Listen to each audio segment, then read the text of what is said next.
Magandang hapon sa ating lahat. Narito update sa magiging lagay na ating panahon.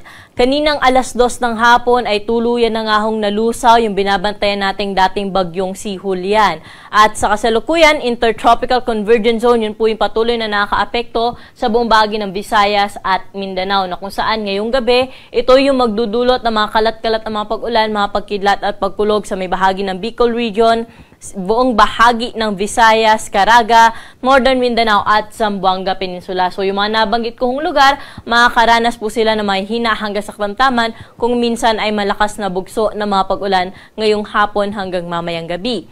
Pero dito sa atin sa Metro Manila, pati na rin sa nalalawing bahagi pa ng ating kapuluan, ay bahagyang maulap hanggang sa maulap na kalangitan yung ating naasahan ngayong hapon, na kung saan mamayang gabi ay may tsansa pa rin ho na makaranas tayo ng mga panandaliang buhos ng pag-ulan.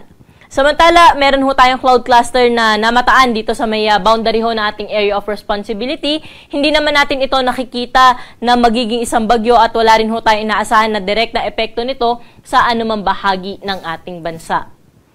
At para po sa magiging lagay na ating panahon bukas, dahil pa rin sa Intertropical Convergence Zone, ang bahagi ng Bicol Region ay makakaranas pa rin na maghapong makulimlim na panahon na may kasamang mga pag-ulan. Pero dito sa atin sa Metro Manila, pati na rin sa nalalabing bahagi pa ng Luzon, patuloy po tayo makakaranas ng maaliwalas na panahon, lalo na sa umaga hanggang tanghali.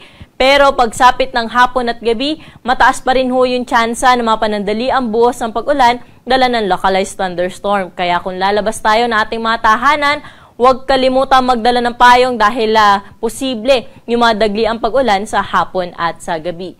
Meron naman ho tayong mga nilalabas na mga babala, katulad po ng thunderstorm advisory, na kung saan pinupost po natin ito sa ating social media accounts, pati na rin sa ating website. Para po sa temperatura natin bukas sa Metro Manila, 25 to 33 degrees Celsius, Baguio City, 17 to 24 degrees, Lawag, 32 degrees Celsius ang pinakamataas na temperatura, 33 degrees naman po sa bahagi ng Tuguegarao City. Sa may Tagaytay, 24 to 32 degrees Celsius agad ng temperatura bukas, at sa Legazpi City, 25 to 32 degrees Celsius. Sa bahagi din po ng Kalayaan Islands, pati na rin sa Puerto Princesa, 25 to 32 degrees ang agwat ng temperatura.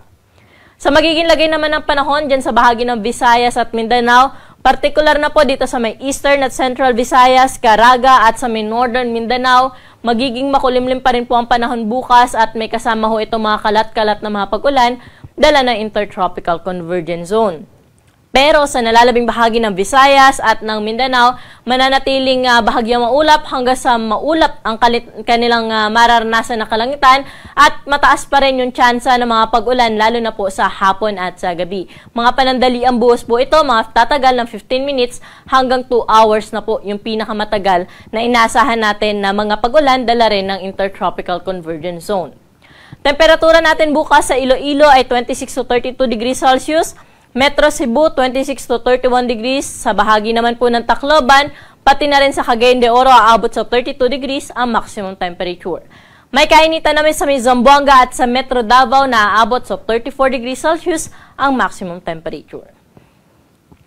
Sa mga kababayan naman ho natin na maglalayag, wala tayong gale warning na nakataas sa anumang baybayin na ating karagatan, ngunit pinag-iingat pa rin po natin yung ating mga kababayan na maglalayag, lalo na po sa may Northern Luzon area, dahil posible pa rin po dyan yung katamtaman hanggang sa maalon na karagatan. Pero sa ibang baybayin na ating karagatan, magiging banayad hanggang sa katamtaman lamang ang mga pag-alon. At para po sa ating 3-day weather outlook sa mga pangunahing syudad sa ating bansa, partikular na dito sa Metro Manila, Baguio City at Legazpi City, na kung saan wala tayong inaasahan na weather systems na posible magdulot ng malawakang mga pag-ulan. Kaya makikita po natin hanggang Martes, sa mga nabanggit na syudad ay makakaranas pa rin ng fair weather condition o maaliwalas na panahon, pero pagsapit ng hapon at gabi, mataas yung tsansa na mga panandaliang buhos ng pag-ulan. Temperatura natin dito sa Metro Manila for the next 3 days ay mula 25 hanggang 33 degrees Celsius, Baguio City 17 to 24 degrees, at sa bahagi ng Legazpi City 25 hanggang 33 degrees Celsius. Sa mga kababayan naman po natin sa Metro Cebu, Iloilo at Tacloban, improving weather condition o maaliwalas sa panahon po ang naasahan natin mula Linggo hanggang Martes. Kung may mga pag-ulan po tayong maranasan dyan, mga panandalian na lamang sa hapon at sa gabi. Temperatura sa Metro Cebu for the next 3 days ay 25 hanggang 33 degrees Celsius. Sa bahagi ng Iloilo, 25 hanggang 33 degrees Celsius din po. Ganun din sa bahagi ng Tacloban City. Sa mga kababayan po natin sa Metro Davao, Cagayan de Oro at sa Zamboanga City, maaliwalas sa panahon din po ang naasahan natin dyan for the next 3 days. May mga pag-ulan nga rin po, lalo na sa hapon at sa gabi, pero ito ay mga isolated cases lamang at pwede nga ho nating monitor yung mga advisories na ating nilalabas sa ating mga social media accounts. Metro Davao, may kainitan pa rin sa 33 degrees Celsius na maximum temperature for the next 3 days. Ganun din po sa bahagi ng Cagayan de Oro at 34 degrees naman sa may bahagi ng Zamboanga City. At ang araw po natin dito sa Kamunilaan ay lulubog ng 5:43 ng gabi at muli po itong sisikat bukas ng 5:46 ng umaga.